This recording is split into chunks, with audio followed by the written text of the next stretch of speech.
Bwana asifiwe. Amen.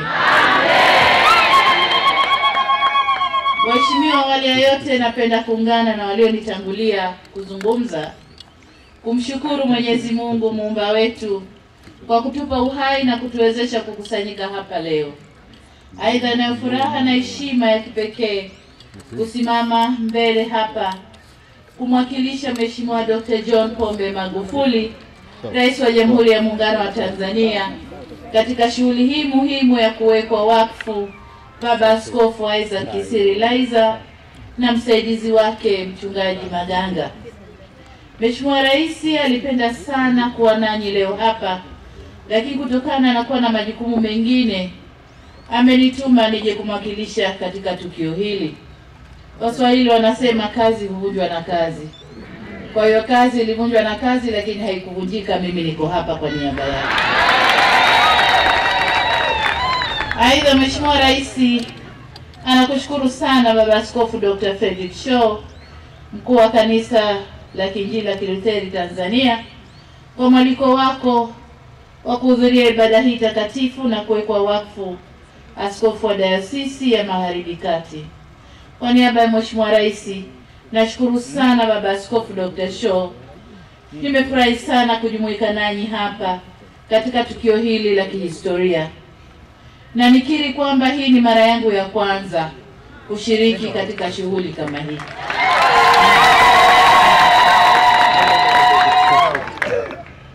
Baada ya Mheshimiwa Rais kunituma kuja hapa, aliponiambia nilipata hofu kidogo.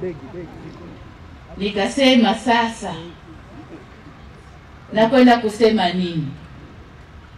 Na nitasema nini kwenye hadhira kama hii? Hadhira kama hii huwa kunakuwa na mahubiri.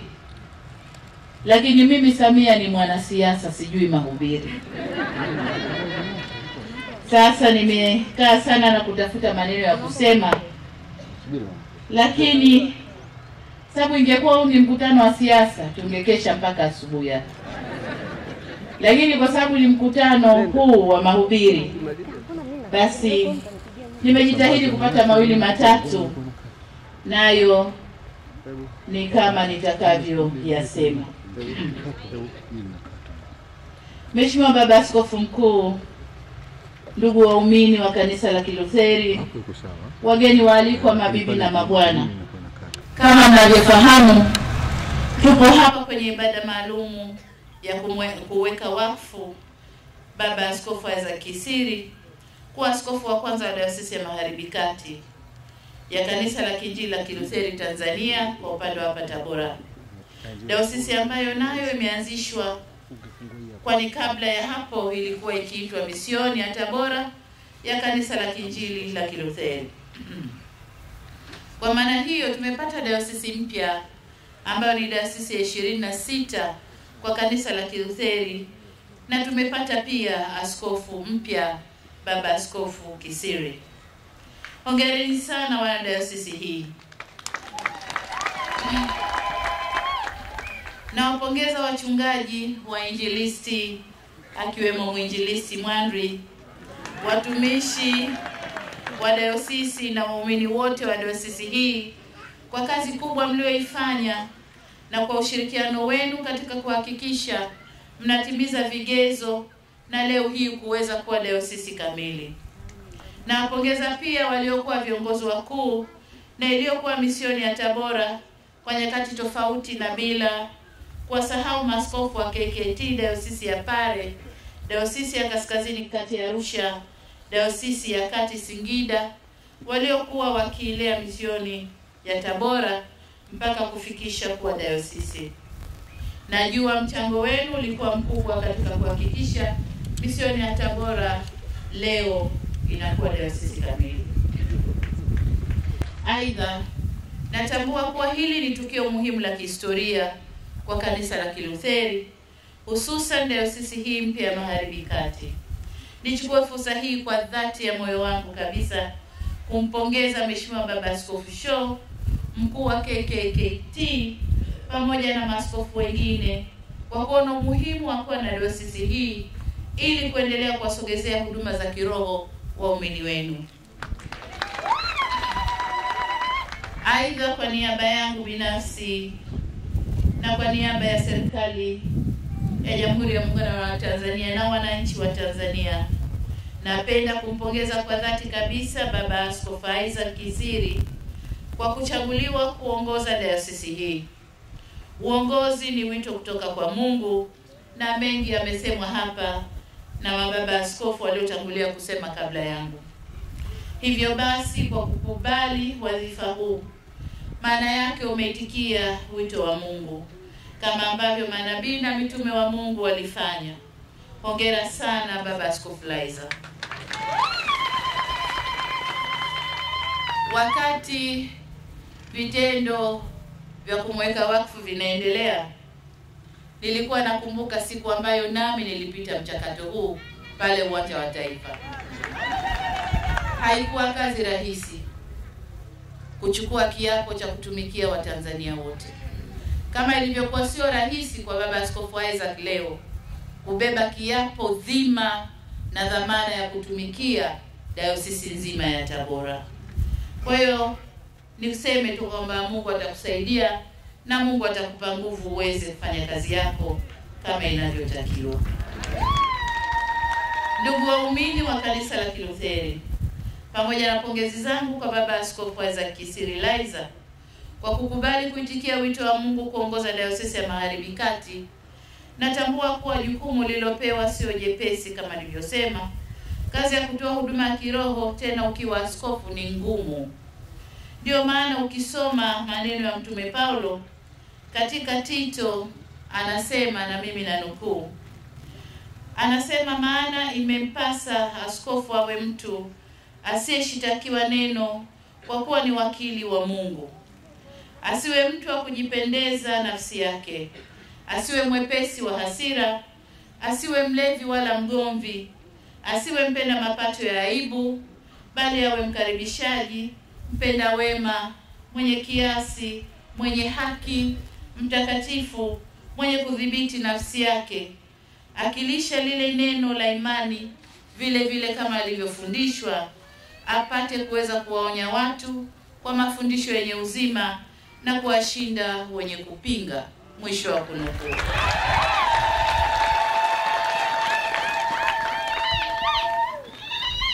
Vile vile waraka wa Mtume Paulo kwa Timotheo unasema, na nanukuu, ni neno la kuaminiwa mtu akitaka kazi ya uaskofu atamani kazi njema, basi imempasa askofu awe mtu asiyelaumika. Tena imempasa kushuhudiwa mema na watu walio nje, ili asianguke katika lawama na mtego wa Ibilisi. Na hii ni kutoka Timotheo wa kwanza sura au mlango wa 3 mstari wa 1 mpaka wa 7.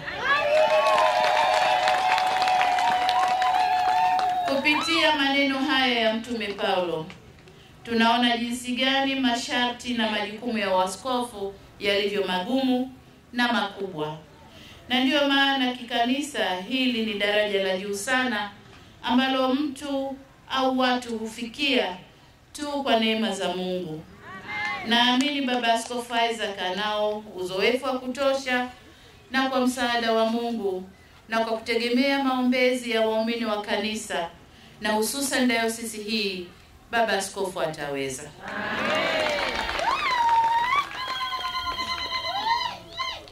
Hivyo basi, niwaombe waumini wote, kila mmoja kuendelea kumwombea Baba Askofu Isaac Laizer kwa Mwenyezi Mungu ili aendelee kumsaidia kumudu vyema majukumu mazito aliyokabidhiwa. Binafsi nitazidi kukuombea Baba Askofu kwa Mwenyezi Mungu akupe busara, akupe hekima, uvumilivu, bidii, uongofu na uadilifu na karama zote za uongozi. Sisi kama serikali tunakuahidi kwamba tutakupa ushirikiano wa kutosha katika kutekeleza majukumu yako. Mheshimiwa Baba Askofu Mkuu Shoo, Mheshimiwa Baba Askofu Isaac, ndugu waumini, ni ukweli kwa nchi yetu haina dini, isipokuwa watu wake tuna dini zetu. Na kwa kutambua hivyo watu wetu, serikali basi inatambua umuhimu wa dini zetu. na kwa hakika tunatambua mchango mkubwa unaotolewa na taasisi za dini hapa nchini, hususan katika kuwaongoza wananchi kiroho na kuwaasa kutenda mema. Ni kwa kutenda mema huko ndiko nchi yetu imeendelea kuwa yenye amani na usalama. Amani na usalama tulionao pia umejengwa na ushirikiano uliopo baina yetu bila ya kujali tofauti zetu za dini wala madhehebu kadhaa tulionayo. Leo hapa tunashuhudia uwepo wa viongozi wa dini na madhehebu mbalimbali. Huu ndio Utanzania tuliozoea. Pamoja na tofauti zetu za dini na wakati mwingine kabila na hata itikadi, tumebaki kuwa wamoja. Tunashirikiana kwenye masuala mbalimbali, nyakati za shida na nyakati za raha.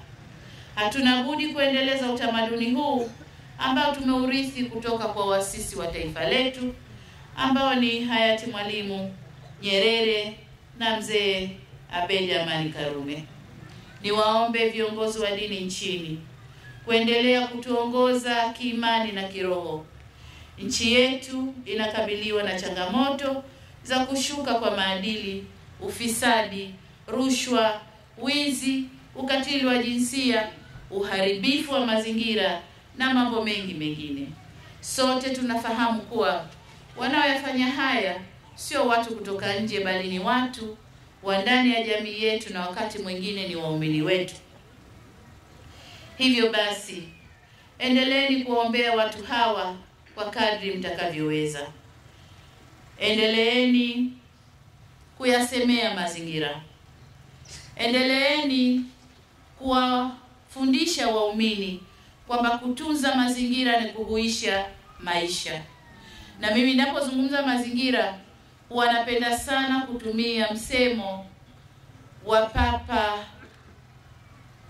alivyosema. Kuna mkutano mmoja wa mazingira alikuja kutuhutubia na alisema kwamba ukimuudhi Mwenyezi Mungu na ukijua umetenda dhambi, unaweza kwenda kanisani au msikitini, utapiga goti, utaomba, utalia na utatoka na imani Mungu amekusamehe. Lakini ukiyaudhi mazingira, ukiharibu vyanzo vya maji, ukikata miti, ukiharibu mazingira yanakuadhibu. Na yanakuadhibu bila imani mpaka urudi tena uwe rafiki wa mazingira. Kama umeharibu vyanzo vya maji, mtakosa maji mpaka mrudi, mpande miti, mtunze vyanzo, maji yajilete tena, ndipo mtakapopata maji. Mkikata miti, joto linapanda kama tunavyolishuhudia. Mpaka tupande tena miti, hali ya hewa ijirekebishe, ndipo tuweze kukaa vizuri. Hivyo basi, niwaombe viongozi wa dini, endeleeni kuiombea nchi yetu ibaki kuwa na amani na kupata maendeleo makubwa zaidi. Kama mnavyofahamu, nchi yetu imedhamiria kuwa na uchumi wa kipato cha kati utakaoongozwa na uchumi wa viwanda ifikapo mwaka 2025. Hili litawezekana endapo na nyinyi viongozi wa dini na waumini wenu taendelea kuiombea na kuunga mkono mipango na mikakati mbalimbali inayowekwa na hatua kadhaa zinazochukuliwa na serikali kufikia azma hiyo. Tushirikiane kwa pamoja kupiga vita rushwa, kuhimiza ukusanyaji wa mapato, ujenzi wa miundombinu mbalimbali na uboreshaji wa mazingira pamoja na uboreshaji wa huduma za jamii, hususan afya, elimu na maji. Zaidi ya hapo, naomba pia mtuombee sisi viongozi wa serikali na wanasiasa. Tuendelee kumwombea rais wetu kwa hatua madhubuti anazochukua katika kuboresha uchumi wa nchi yetu kwa ustawi wa wananchi wetu. Aidha, msisitize kutukosoa pale mnapohisi tumekosea. Lakini kukosoana kuna lugha. Kukosoana kuna miiko yake, lakini tunakubali kukosolewa. Tukosoeni pale tunapokosea, nasi tunawaahidi tutarekebisha na tuende mbele. Kwani Mwalimu Nyerere alituambia kuongoza ni kuonesha njia, na katika kuonesha njia lazima ukubali kukosolewa. Kwa nasi tunakubali kukosolewa.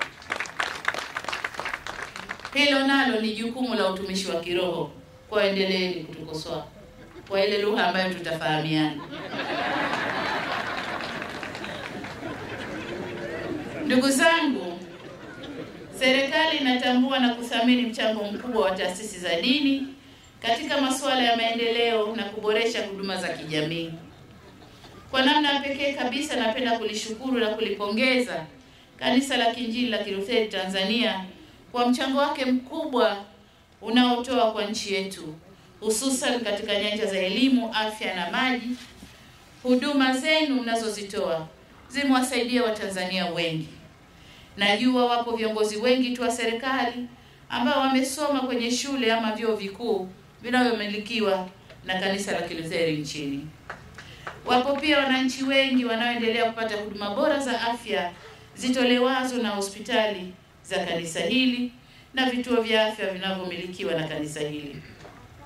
Hivyo basi, nawashukuru sana na kuwapongeza kwa huduma mbalimbali mnazozitoa kwa Tanzania, tena bila ya kuwabagua. Lakini hapa nitoe pongezi za pekee kwamba hata dayosisi hii ina nia ya kuanzisha hospitali ya aina yake ambayo leo tumepitishiwa mchango hapa. Sasa kwa umuhimu wa kipekee nataka niahidi kwamba katika michango ile, mbali ya kile nilichokitia kwenye mfuko, lakini binafsi nitatoa milioni 3 nyingine ambazo zitasogeza angalau gari 2 za mchanga katika kujenga hiyo hospitali.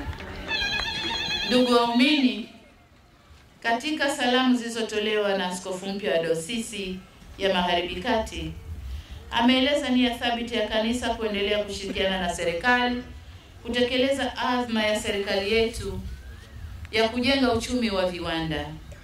Baba Askofu amesisitiza kwamba ili kujenga uchumi wa viwanda, ipo haja ya kujenga mazingira mazuri ya kuvutia wawekezaji na mitaji. Nami nataka niwaahidi kwamba hivi karibuni tu serikali yenu tumepitisha mabadiliko na mpango mpya wa uwekezaji Tanzania, ambao tumesikiliza malalamiko ya wadau wote na kuyawekea mpango mzuri kwenye mpango huo mpya. Kwa ni imani yetu kwamba kutoka kwa mpango huu mpya wa uwekezaji Tanzania utavuta wawekezaji zaidi, na tuko tayari kuendelea kufanya mabadiliko kila pale inapopaswa. Lakini kati ya miongoni mwa mazingira hayo ambayo tumerekebisha ni kudumisha amani na usalama. Jukumu hili ni letu sote. Endeleeni kuhubiri amani kila wakati, na kwa upande wa serikali niwahakikishie Watanzania wote kuwa amani na usalama ni kipaumbele chetu nambari 1. Hatutavumilia kumstahimilia mtu yoyote yule ambaye ana lengo la kuharibu amani ya Tanzania. Hatutavumilia, tutamshughulikia ipasavyo. Kinataka niwahakikishie kwamba amani na utulivu ndiyo kipaumbele chetu namba 1. Kwa sababu ni kwenye amani na utulivu peke yake ndipo nchi yetu inaweza kuingia kwenye uchumi wa kati. Kwenye amani na utulivu peke yake ndipo sisi viongozi wenu tunaweza kukaa tukaja na fikra njema nzuri za kufaa taifa hili. Kwa hiyo niwahakikishie kwamba tutalinda na kuidumisha amani yetu milele na milele. Aidha, kwa upande wa kilimo na mifugo, niwahakikishie wananchi kuwa serikali inafanya kila jitihada ili kuwezesha sekta hizo kuwa imara, kwani ndio msingi wa ujenzi wa viwanda. Tarehe 4 Juni mwaka huu 2018, Mheshimiwa Rais alizindua program ya kuendeleza sekta ya kilimo ijulikanayo kama SDP2, ambayo itatekelezwa kwa kipindi cha miaka 10 kuanzia mwaka ujao wa fedha. Lengo la programu hiyo ni kuongeza mnyororo wa thamani wa mazao yetu ya kilimo, mifugo na uvuvi, ili yawe chachu ya ujenzi wa uchumi wa viwanda. Nimefurahi pia kusikia Dayosisi ya Magharibi Kati iko tayari kushirikiana na serikali katika kuhamasisha na pia kuwekeza katika viwanda vinavyoendana na mahitaji ya mkoa huu na taifa kwa ujumla. Nasi serikali tuko tayari kuwapa nguvu zote ili hilo lifanikiwe.